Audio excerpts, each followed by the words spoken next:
आप सबका स्वागत है बैंक सतीरू चैनल पर। आज जो हम कवर करेंगे वीकली करंट अफेयर्स कवर करेंगे थर्ड वीक ऑफ जुलाई का, जो कि रहेगा 18 तारीख से 25 तारीख का जो भी करंट अफेयर्स है वो सबका कंपारिजन। तो विदाउट वेस्टिंग टाइम हम नेशनल अफेयर्स के ऊपर बढ़ते हैं। तो नेशनल अफेयर्स में सेंट्रल गवर्नमेंट का पहला न्यूज़ कवर करेंगे, ठीक है। तो पहला न्यूज़ क्या आ रहा है कि यूनियन मिनिस्टर ने अप्रूव किया है प्रधानमंत्री धन कृषि योजना PMDDKY। इसके बारे में बात करें तो इसके बारे में पहले ही बजट में बताया गया था और अभी के टाइम पे जो है इसकी एलोकेशन हुई है, कितना जो है बजट रखा जाएगा। तो इसके ऊपर टोटल 24,000 करोड़ रुपए जो है टोटल 6 साल के रखने की बात की गई है। ये होगी फाइनेंशियल ईयर 2025-26 से लेके 6 साल कैलकुलेट कर लो, तब तक जो है इसके लिए बजट रखी गई है। अब इस स्कीम के बारे में बात करें तो ये स्कीम है क्या या ये योजना है क्या। ये एक तरह का योजना है जिसके अंतर्गत 100 एग्री डिस्ट्रिक्ट को जो है ट्रांसफॉर्म किया जाएगा। अब ये 100 जो एग्री डिस्ट्रिक्ट है इसको सेलेक्ट कैसे किया जाएगा, इसको सेलेक्ट किया जाएगा based on low productivity, low cropping intensity और लो क्रेडिट डिसबर्समेंट। क्या मतलब हो गया, वो क्रॉप्स जिसका प्रोडक्टिविटी कम है उसको सेलेक्ट किया जाएगा, उसके साथ वो क्रॉप जिसका इंटेंसिटी कम है, ठीक है, वो डिस्ट्रिक्ट को सेलेक्ट किया जाएगा, और उसके साथ जिसको कम डिसबर्समेंट मिल रहा है मतलब लोन कम मिल रहा है वो डिस्ट्रिक्ट को सेलेक्ट किया जाएगा। तो ऐसे कुछ 100 डिस्ट्रिक्ट जो है सिलेक्ट किए जाएंगे और हर एक स्टेट से जो है एक एक डिस्ट्रिक्ट रहने वाला है। अब ये जो 100 डिस्ट्रिक्ट रहेंगे, अब ये 100 डिस्ट्रिक्ट जो भी रहेंगे इसको कैलकुलेट करने का एक तरीका निकाला है इन्होंने, नेट क्रॉप एरिया के बेस पे कैलकुलेट किया जाएगा। अब ये नेट क्रॉप एरिया क्या होता है, इसके अंतर्गत रहता है कि जितने क्रॉप्स एक साल के अंतर्गत उगाए गए हैं उसको देखा जाता है, ठीक है। मल्टीपल क्रॉप जो है उगाए गए हैं उसको देखा जाता है, ना कि सिंगल क्रॉप को देखा जाता है, ठीक है। तो उसके बेस पे ये जो है 100 जो एग्री डिस्ट्रिक्ट बनने वाले हैं वो सबको सिलेक्ट किया जाएगा। ये जो है एलिजिबिलिटी क्राइटेरिया, ये 5 पॉइंट आपको याद रखना है। इसके साथ आपको कुछ और चीजें भी याद रखनी है, जैसे कि ऑब्जेक्टिव क्या है इसका। ऑब्जेक्टिव आपको सिंपल सा मिलेगा कि एग्री डिस्ट्रिक्ट को डेवलप करने की बात चल रही है, इसका मतलब क्या हुआ कि एग्रीकल्चर प्रोडक्टिविटी बढ़ाने की बात चल रही होगी, उसके साथ जो क्रॉप की जो डाइवर्सिटी है उसको बढ़ाने की बात चल रही है, उसके साथ जो पोस्ट हार्वेस्ट स्टोरेज है। अब देखो सबसे मुश्किल काम होता है पोस्ट हार्वेस्ट स्टोरेज।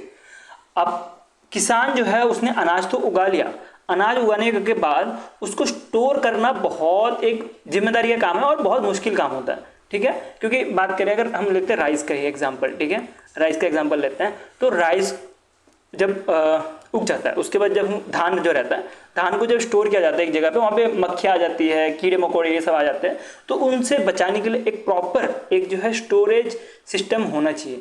तो वो स्टोरेज सिस्टम भी जो है इस स्कीम के अंतर्गत बनाने वाला है एट पंचायत और ब्लॉक लेवल पे। इसके साथ इरिगेशन सिस्टम या तो इरिगेशन जो इंफ्रास्ट्रक्चर है उसको भी इम्प्रूव किया जाएगा, मतलब पानी की जो सुविधा है वो भी दी जाएंगी। और उसके साथ जो सबसे इंपॉर्टेंट जो कि लोन है, जो एग्रीकल्चर क्रेडिट जो कि बैंक के द्वारा दी जाएंगी, इसको भी बढ़ावे देने के लिए बात किया गया। तो ये 5 जो ऑब्जेक्टिव है, ये 5 ऑब्जेक्टिव में पूरा का पूरा ये स्कीम जो है डिपेंड है। अब इसको इंप्लीमेंट जो है 3 लेवल पे किया जाएगा। एक मिलेगा आपको स्टेट लेवल, एक मिलेगा डिस्ट्रिक्ट लेवल, दूसरा मिलेगा आपको स्टेट लेवल और तीसरा मिलेगा आपको नेशनल लेवल। अगर डिस्ट्रिक्ट लेवल के बारे में बात करें तो ये जो है इंप्लीमेंटिंग कमिटीज का काम रहेगा करने का। डिस्ट्रिक्ट लेवल में इंप्लीमेंटिंग एजेंसीज का काम रहेगा ये चीज करने का, ये जो इम्प्लीमेंटेशन है ये करने का। नेक्स्ट जो है उसके ऊपर जो डिस्ट्रिक्ट लेवल है उसको देखने के लिए स्टेट लेवल बनाया जाएगा, जिसका काम रहने वाला है जो स्टीयरिंग ग्रुप रहेंगे, इनका काम रहेगा जो डिस्ट्रिक्ट लेवल पे जो है उन पे निगरानी रखने का। उसके बाद स्टेट लेवल पे निगरानी रखेंगे जो नेशनल लेवल के जो लोग हैं, नेशनल लेवल के जो टीम है वो, ठीक है। तो इसमें से नेशनल लेवल में आपको 2 टीम मिलने वाली है। एक टीम मिलेगी जिसको यूनियन जो मिनिस्टर्स हैं वो लीड करेंगे, जिसमें आपको एग्रीकल्चर मिनिस्टर भी मिलने वाले हैं। दूसरी जो टीम मिलेगी आपको सेक्रेटरीट और ऑफिशियल्स मिलने वाले हैं। तो ये 2 तरह की टीम बनाई जाएंगी नेशनल लेवल पे, जो कि निगरानी रहेगी स्टेट लेवल पे, और स्टेट लेवल का काम रहेगा निगरानी रखने का डिस्ट्रिक्ट लेवल पे। अब ये सेंट्रल नोडल ऑफिसर रहेगा, इसका काम होगा फील्ड विजिट करने का और मॉनिटरिंग करने का कि सारा काम सही से हो रहा है कि नहीं अंडर दिस स्कीम। ये इंपॉर्टेंट चीज है, इसको ध्यान देते हुए चलना, ठीक है। तो समझ आ गया होगा, पहले हमने 5 ऑब्जेक्टिव की बात की, उसके बाद हमने देखा कि 100 डिस्ट्रिक्ट्स हैं उसके लिए किस तरह से जो है एग्जिट क्राइटेरिया हमने उसको देखा। उसके बाद हमने गवर्नमेंट का स्ट्रक्चर देखा कि गवर्नमेंट जो है कैसे इस स्कीम को जो है इंप्लीमेंट करने वाली है, उसका पूरा हमने स्ट्रक्चर देखा। अब देखते हैं प्लानिंग और मॉनिटरिंग, कैसे जो है प्लानिंग होने वाली है। मैंने आपको ऑलरेडी बताया कमिटीज को जो है डिस्ट्रिक्ट, स्टेट और फिर नेशनल लेवल बनाया जाएगा, वही चीज़ अब यहाँ पे भी लिखा गया है। हर एक डिस्ट्रिक्ट को जो है फॉर्म करना पड़ेगा डिस्ट्रिक्ट धन समिति, ये एक तरह की समिति रहेंगी जिसके अंदर ऑफिशियल्स, उसके साथ जो फार्मर्स हैं, प्रोग्रेसिव फार्मर्स वो रहेंगे, बड़े बड़े फार्मर जो रहते हैं वो रहेंगे, जो लीडर्स रहते हैं वो इसके अंतर्गत रहने वाले हैं इस समिति के अंतर्गत।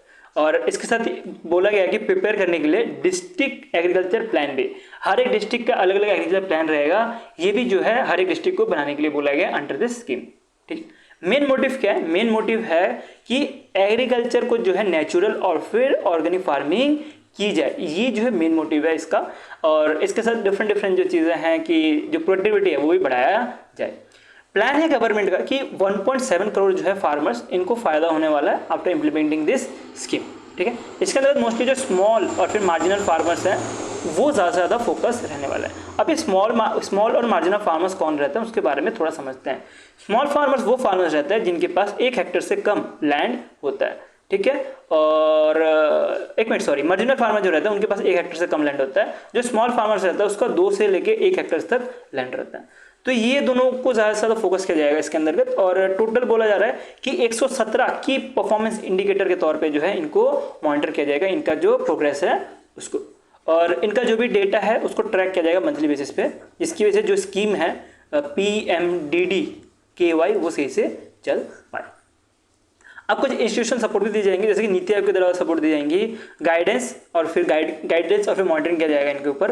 और जो एग्री यूनिवर्सिटी है हर एक स्टेट में अलग अलग रहती है, वो जो है एज अ नॉलेज पार्टनर रहेंगी हर एक डिस्ट्रिक्ट का। ठीक है, ये पूरा का पूरा न्यूज़ था। मोस्टली आपके पास फोकस रहना चाहिए, जो 5 ऑब्जेक्टिव मैंने आपको बताया वो याद रखना है, एलिजिबिलिटी याद रखना है, और जो गवर्नमेंट का स्ट्रक्चर है ये आपको इस न्यूज़ से ज़्यादा याद करते हुए चलना है। यहाँ से क्वेश्चन बनने के चांसेस सबसे ज़्यादा है। नेक्स्ट चलते हैं। नेक्स्ट आ रहा है यूनियन मिनिस्टर मनोहर लाल खट्टर जो है मिनिस्ट्री ऑफ पावर, उसका ministry of housing and urban affairs संभाल रहे हैं। इन्होंने लॉन्च किया है assistant in deploying energy effective technology in industrial and establishment. ठीक है, इसके लिए बजट रखा गया है 1000 करोड़ रुपए, और ये जो है टोटल 3 साल के लिए रखा गया है, फॉर फाइनेंशियल ईयर 2025-26 से लेके फॉर फाइनेंशियल ईयर 2027-28 तक। ठीक है, तो ये स्कीम क्या है? ये स्कीम जो है एक तरह से जो MSME है, MSME को जो है एनर्जी एफिशिएंट बनाने के लिए लॉन्च किया गया है कि MSME जो है वो भी सोलर पावर यूज़ करे। MSME जो अपना जो भी सामान बना रहे हैं वो इन्वायरमेंट फ्रेंडली सामान बनाए, इसके लिए जो है स्कीम लॉन्च किया गया है, जिसके लिए बजट दिया गया है 1000 करोड़ रुपये। ठीक है, इसके स्कीम को इम्प्लीमेंट करने के काम रहेगा ब्यूरो ऑफ एनर्जी एफिशिएंसी का, जो कि मिनिस्ट्री ऑफ पावर के अंतर्गत ही आता है। तो इनका काम रहेगा पूरा इम्प्लीमेंटेशन करने का। ठीक है, तो इसके अंदर जो MSME है उनको एनर्जी एफिशिएंट टेक्नोलॉजी अडॉप्ट करने के लिए जो है इनको फाइनेंशियल और टेक्निकल सपोर्ट भी दी जाएगी। अब हम इसको समझते हैं कि फाइनेंशियल सपोर्ट कैसे दी जाएगी। आपने देखा ये 1000 करोड़ रुपए है, 1000 करोड़ में से जो 875 करोड़ रुपए है ये जो है एज अ सबवेंशन की तरह जो है MSME को लोन के द्वारा से दिया जाएगा।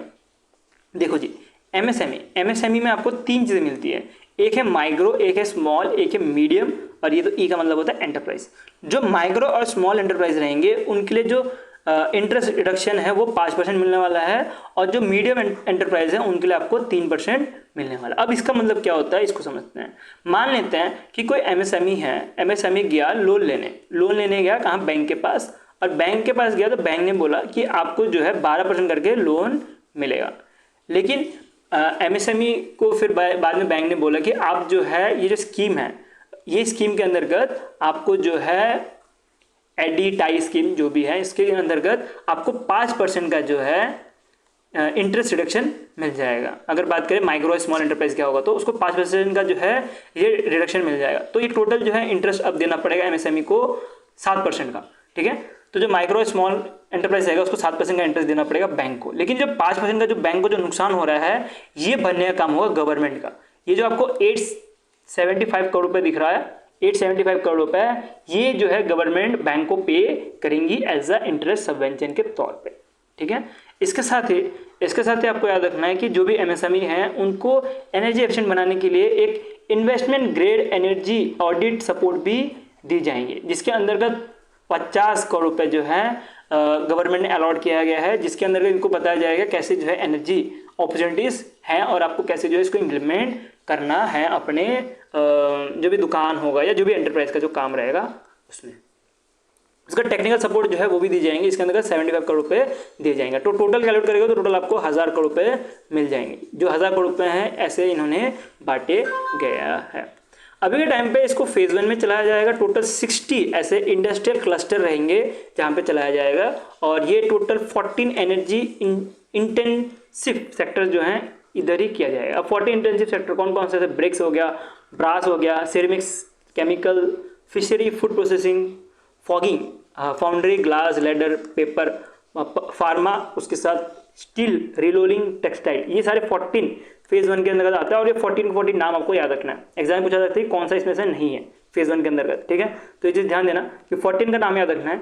और इसके साथ याद रखना है कि जो फेज 2 होगा वो कुछ 100 मोर इंडस्ट्रियल क्लस्टर्स को ऐड करेगा। फर्स्ट फेज 1 में हमने देखा 60 है, और फेज 2 में 100 को और ऐड किया जा सकता है, ठीक है। और इसके बारे में पढ़े कि यहीं पे जो है एक पोर्टल भी लॉन्च किया गया है। अब इस स्कीम को एक्सेस करने के लिए एक पोर्टल रहना पड़ेगा, एक वेबसाइट रहना पड़ेगा। तो उसके लिए एक वेबसाइट भी लॉन्च किया गया है, ये आप वेबसाइट का नाम देख सकते हो। ये याद करने की जरूरत नहीं है, बस पता होना चाहिए वेबसाइट लॉन्च किया गया है। इसके लिए एक स्कीम के बारे में जो है एक वाउचर पूरा का पूरा लॉन्च किया गया है, जिसके अंतर्गत कैसे एलिजिबिलिटी क्राइटेरिया ये सारी चीज़ें लिखी, जो कि एग्जाम के लिए इंपॉर्टेंट नहीं है, नहीं पढ़ोगे तब भी वो चल जाएगा, ठीक है। उस पर हम इतना ध्यान देते नहीं है। नेक्स्ट चलते हैं, नेक्स्ट न्यूज़ बढ़ते हैं। तो नेक्स्ट न्यूज़ आ रहा है, ministry of health and family welfare ने अनाउंस किया है नेशनल सेल एमीनिया एलिमिनेशन मिशन। ये एक तरह का डिजीज रहता है जिसके अंतर्गत जो ब्लड डिसऑर्डर हो जाता है, ठीक है। तो इसको रोकने के लिए जो है गवर्नमेंट ने 6 करोड़ ऐसे इंसानों को जो है स्कैन किया है जिसको SCD है, ठीक है। तो जिसको ब्लड डिसऑर्डर है, ऐसे जो है 6 करोड़ लोगों को जो है स्कैन किया गया है बाय द गवर्नमेंट।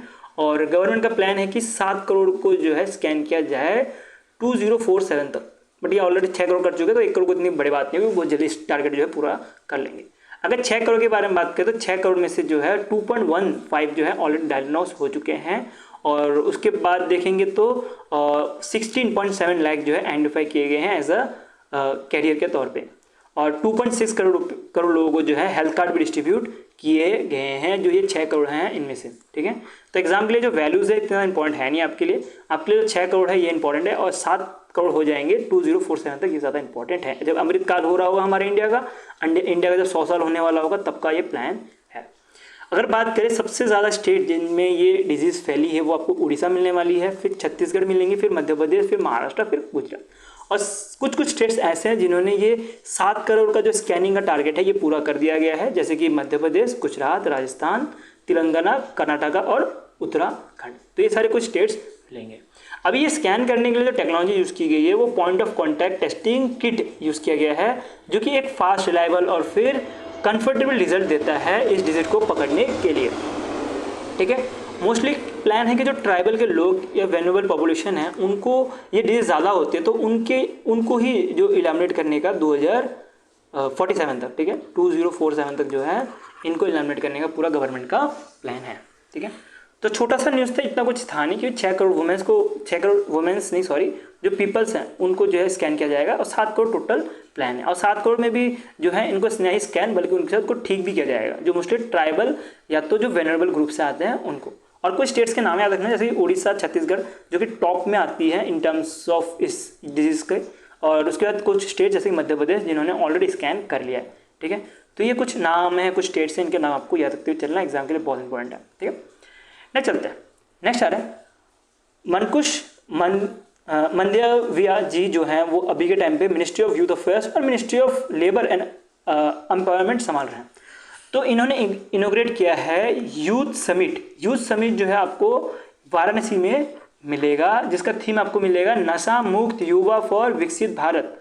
मतलब क्या हुआ, drugs free youth for developed India. अभी इंडिया जो है डेवलपिंग नेशन है, डेवलपिंग नेशन से हम डेवलप्ड की तरफ बढ़ रहे हैं, और डेवलप्ड की तरफ तभी हो पाएंगे हम, पूरे इंडिया को डेवलप तभी कर पाएंगे जब नशा मुक्त हो पाएंगे। तो इन्होंने ये कहना है कि नशा मुक्त युवा फॉर विकसित भारत, जो विकसित भारत का प्लान है हमारा, उसके लिए हमें नशा मुक्त होना पड़ेगा। तो उसके लिए कुछ स्टेप्स लिए गए हैं और कुछ डिसीजन लिए गए हैं जो कि एग्जाम के लिए हमें पढ़ने हैं। 4 तरह के यहाँ पे सेशंस हुए थे। पहला सेशन तो मिलेगा आपको psychological and socialistic effect of addiction, कैसे जो है हम साइकोलॉजिकली जो है एडिक्शन को रोक सकते हैं, उसके ऊपर एक पूरा का पूरा इन्होंने सेशन रखा था। दूसरा सेशन मिलेगा disturbing drugs tracking network, drugs tracking network को खत्म किया जाए। अब ड्रग्स जो है हमारे इंडिया में भी बन रहा है, ठीक है, मोस्टली नॉर्थ ईस्ट वाले रीजन में, और मोस्टली म्यांमार ये सबसे थ्रू आ रहा है और मुंबई के थ्रू भी आ रहा है। अगर हमने इधर कट कर दिया, यहाँ पे जो आ रहा है सामान इसको कट कर दिया, तो भी जो है बहुत अच्छे तरीके से हम ड्रग्स को रोक सकते हैं, बट अब तक रोक नहीं पा रहे, बट यहाँ पे इसके बारे में बात हुई है। उसके बाद नेक्स्ट मिलेगा आपको ग्रास रूट आउटरीच स्ट्रेटेजी भी यूज़ किया गया है, और इसके साथ जो रिहैब करने की भी बात की गई है, जो ऑलरेडी ड्रग्स लेते हैं उनको बचाने के लिए। तो टोटल चार तरह के जो है गवर्नमेंट ने सेशन रखे गए थे, और ये जो है 4 सेशन जो है किए गए थे। ये 4 सेशन के साथ एक 5वीं जो है आपको याद रखना, डिक्लेरेशन। ये जो है आउटकम था इस सेशन का, जिसके अंतर्गत बोला गया था कि कैसे जो है हम पब्लिक हेल्थ को ट्रीट कर सकते हैं, उसके अंतर्गत इधर बात की गई थी, ठीक है। एक तरह से नेशनल कंसेंट है ड्रग्स, ठीक है, क्योंकि यूथ को इफेक्ट कर रहे हैं, और यूथ ही या तो आप ही जो है हमारा फ्यूचर है। तो अगर आप भी अगर ड्रग्स यूज़ करोगे तो इंडिया कैसे आगे बढ़ेगी, ठीक है, डेवलपिंग से डेवलप्ड नेशन कैसे बनेगी, उसके लिए जो नेशनल कॉन्सिक्वेंसेस होने के लिए बोला गया कि national consequences to treat addiction as a public health and social challenge, ये चीज़ बोली गई है। रोड मैप है कि टोटल इन्होंने 5 साल का एक पूरा प्रॉपर रोड मैप बना के रखा है 2030 तक, under ministry of youth affairs के अंतर्गत, ठीक है। तो मिनिस्ट्री ऑफ यूथ अफेयर्स ने पूरा का पूरा प्लान किया हुआ है कि कैसे जो है चीज़ें को करना है, और 5 साल का टोटल प्लान है। एग्जाम को आपके लिए कोई नहीं पूछेगा कि 5 साल का क्या प्लान है, बस आपको पता है टोटल 5 साल का प्लान है। इसके साथ ही एक डिजिटल हब, डिजिटल प्लेटफॉर्म भी लॉन्च किया, जिसके अंतर्गत हेल्पलाइन और फिर रिहैब सपोर्ट दी जाएंगी, ठीक है। ये सारी चीज़ें आपको याद रखते हुए चलना है इस न्यूज़ के अंतर्गत। मैं आपको जो चीज़ें डिटेल में पढ़नी चाहिए मैं आपको डिटेल में पढ़ाऊंगा, और जो चीज़ें डिटेल में नहीं चाहिए, इसको पढ़ने की जरूरत नहीं है, मैं उसको डिटेल में नहीं पढ़ाऊंगा, सीधी बात, ठीक है। नेक्स्ट चलते हैं। नेक्स्ट आ रहा है archaeological survey of India under the ministry of culture. इन्होंने डिक्लेयर किया है एक मिजोरम का एक मान सकते हो कि वर्टिकल स्ट्रक्चर है, जिसको जो है वर्टिकल स्ट्रक्चर जिसको मनहीर साइट बोला जाता है, इसको डिक्लेयर किया गया है as a monument of national importance, ठीक है। ये जो साइट है 2nd नंबर पे आता है मिजोरम के। इससे पहले जो फर्स्ट साइट मिलेगी आपको वो मिलेगी आपको ये वाली, ठीक है। तो ये जो है फर्स्ट साइट थी, अब जो है 2nd साइट बनाई गई है, और ये प्रोनाउंसिएशन देख लेना यार, ये लंगपुइन रुपुई, ये इसका प्रोनाउंसिएशन होना चाहिए, वैसे देख लेना जो भी है। तो इसको जो है अभी के टाइम पे मोनूमेंट ऑफ नेशनल इंपॉर्टेंस बनाया गया है। अगर बात करें सबसे टॉप 3 स्टेट्स सबसे ज़्यादा जिसके पास मोमेंट ऑफ नेशनल इंपॉर्टेंस है, वो आपको उत्तर प्रदेश मिलने वाली है, ठीक है। यहीं पे एक इन्वेस्टमेंट के बारे में बात करते हैं, जो कि आपको मिलेगा inter Orient navigation cooperative limited और फिर डेसिप पार्टनर प्राइवेट लिमिटेड। ये एक तरह की साइप्रस कंपनी है जो कि इन्वेस्टमेंट कर रही है इंडिया के शिपिंग सेक्टर्स पर। टोटल 10,000 करोड़ रुपये दिए गए हैं, और जो शिपिंग सेक्टर है उसको बूस्ट करने के लिए ये एज अ FDI दिया गया है, मतलब फॉरेन डायरेक्ट इन्वेस्टमेंट के तौर पे दिया गया है। और ये बोला जा रहा है कि one of the largest FDI है शिपिंग इंडस्ट्री में, ठीक है। 2005 के बाद ये one of the largest FDI है। इसके अंदर वो शिप्स एलिजिबल है जो कि इंडिया में रजिस्टर्ड है, और जो भी अपना पैसा कमा रहे हैं वो इंडियन इकोनॉमी के थ्रू ही या इंडियन इकोनॉमी के अंदर ही कमा रहे हैं, वही जो है एलिजिबल है। तो उन्हीं को जो है इसका फायदा मिलने वाला है, ये जो साइप्रस की कंपनी जो इन्वेस्टमेंट किया है इसका। अब बढ़ते हैं फर्स्ट इन न्यूज़ के ऊपर, ठीक है। तो फर्स्ट इन न्यूज़ में पहले तो सेंट्रल गवर्नमेंट के जितने फर्स्ट इन न्यूज़ है हम उसको खत्म करते हैं, उसके बाद बाकी जितने भी हैं उसमें बढ़ेंगे। तो पहला आपको मिलेगा इंडिया का first tribal genome sequencing project. इस प्रोजेक्ट का नाम आपको मिलेगा creation of reference of genome database for tribal population in Gujarat. ये प्रोजेक्ट का नाम है, और ये जो है गुजरात बायोटेक्नोलॉजिकल डेटाबेस सेंटर के द्वारा की गई है। ये क्या है, ये प्रोजेक्ट क्या है, हम उसके बारे में समझते हैं। ये एक तरह का डेटा बेस है। क्या है ये एक तरह का डेटा बेस है, जिसके अंतर्गत आप देख सकते हो ये औरत जो है ट्राइबल लोकेशन में जाके इनका सैंपल ले रही है, ठीक है, जीनोम सैंपल ले रही है। कारण वही सेम चीज़ जो मैंने आपको ऑलरेडी बताया है, बीमारी, ठीक है। तो ये जो बीमारी है ये ब्लड डिसऑर्डर, जैसे मैंने आपको बोला कि ट्राइब के लोगों को ज़्यादा होता है, तो इनके ऊपर प्रॉपर डेटाबेस बनाने के लिए ये प्रोजेक्ट जो है गुजरात की तरफ से लॉन्च किया गया है। इसके साथ कैंसर भी है, बाकी चीज़ें भी है, कैंसर ये सारे भी हैं, क्योंकि ट्राइबल के लोगों को जो प्रॉब्लम होती है वो मेजरली पुश्तों से आ रही होती है, मतलब जनरेशन टू जनरेशन आ रही होती है। तो उनको पकड़ने के लिए एक तरह गुजरात का इनिशिएटिव है, गुजरात का जो गुजरात बायोटेक्नोलॉजिकल रिसर्च सेंटर है, इनका एक इनिशिएटिव है जिसके अंदर प्लान है कि 2000 सिक्वेंसल जीनोम्स को जो है कलेक्ट किया जाएगा और टोटल 20+ ट्राइबल कम्युनिटीज ऐसी रहेंगी जिनका ये डेटा लिया जाएगा, ठीक है। और मोस्टली फोकस यही है कि इनको पर्सनलाइज मेडिसिन दी जाए, क्योंकि इनका जो प्रॉब्लम है वो सॉल्व नहीं हो पा रहा, डिजीज एक जनरेशन दूसरी जनरेशन फैली जा रही है, ब्रेक नहीं हो पा रहा। तो इसी के लिए जो है ये स्टेप गुजरात गवर्नमेंट की तरफ उठाया जा रहा है कि एक डेटाबेस बनाया जाएगा और उस डेटाबेस के द्वारा जो है पर्सनलाइज मेडिसिन और अर्ली डायग्नोस किया जाएगा, ठीक है। ये सारी चीज़ें आपको समझ आ गई होगी। और बात करते हैं इसमें कुछ की पॉइंट्स जो है इंपॉर्टेंट है जिसमें आपको ध्यान रखना है। इसमें 50% जो है पार्टिसिपेंट जो है फीमेल होनी चाहिए, ऐसा कुछ करना है गुजरात का जो ये सेंटर है, रिसर्च सेंटर है इसका। और जो भी लोग इसके अंदर अगर स्कैन करेंगे वो 18+ होने चाहिए, ठीक है, 18+ होने चाहिए। और जो डेटा लिया जाएगा वो पेरेंट का प्लस जो उनके डॉटर या सन रहेंगे, जो बच्चे रहेंगे उनका भी लिया जाएगा, मतलब मदर फादर और उसके साथ जो बच्चे रहेंगे 18+ होने चाहिए, तब जो है उनका भी डेटा लिया जाएगा। एक प्रॉपर एक जो है मेडिकल डेटाबेस बनाया जाएगा जिसके से उनको पर्सनलाइज मेडिसिन और फिर अगली डायग्नोस हो पाए ये कैंसर या तो जो डिजीज़ हैं इससे बचने के लिए, ठीक है। तो पूरा का पूरा जो है न्यूज़ है और ये चीज़ थोड़ा डिटेल में पढ़ना जरूरी था, तो मैंने यहाँ पे अगर डिटेल में देख रखा। सेंट्रल गवर्नमेंट से एक ही न्यूज़ था फर्स्ट न्यूज़ पे। अब बढ़ते हैं स्टेट गवर्नमेंट में।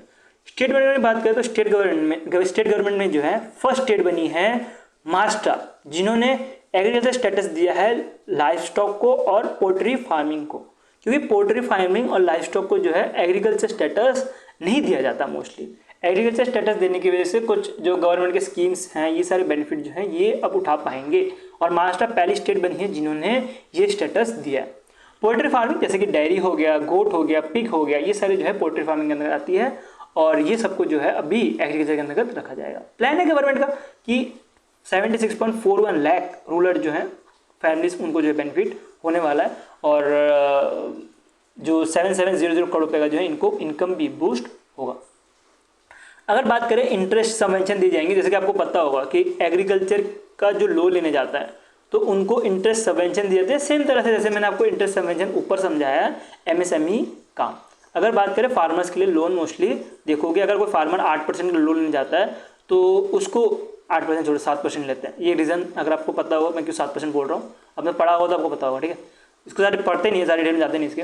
तो मानते कि फार्मर को जो है 7% करके जो है बैंक ने इंटरेस्ट रेट बोला है, बट फार्मर बोलेगा बट मुझे KCC के अंतर्गत मुझे 4% का डिस्काउंट चाहिए, मतलब 4% का सबवेंशन चाहिए। तो बैंक बोलेगा ठीक है आप 4% का सबवेंशन ले लो और टोटल आपको 3% जो है आपको इंटरेस्ट रेट लगेगा। तो ये एलिजिबल था पहले सिर्फ जो फार्मर्स हैं उनके लिए, लेकिन अब जो लाइफ स्टॉक है या तो जो पोल्ट्री फार्मिंग जो करते हैं उनके लिए भी एलिजिबल रहेगा। इसके साथ जो ग्राम पंचायत है उनको भी थोड़ा टैक्स लो देना पड़ेगा।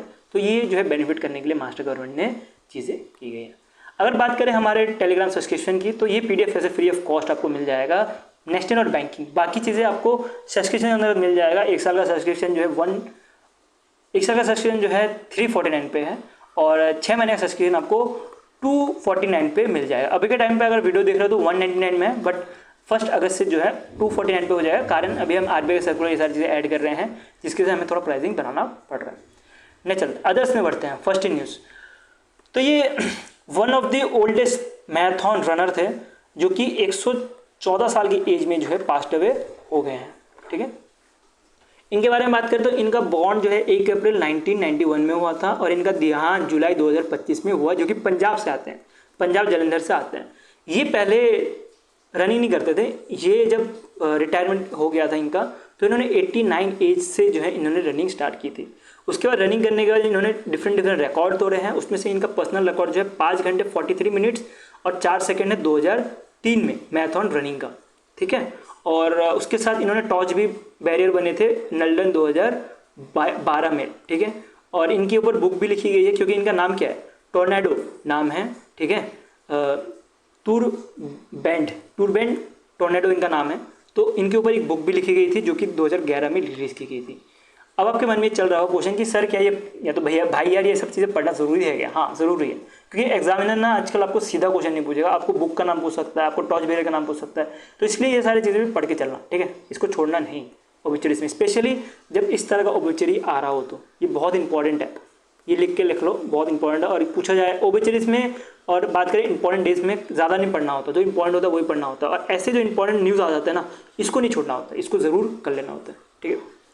नेक्स्ट बोलते हैं, नेक्स्ट आ रहा है इंडिया का नहीं sorry, first foreign university campus जो है इंडिया में खोला गया है।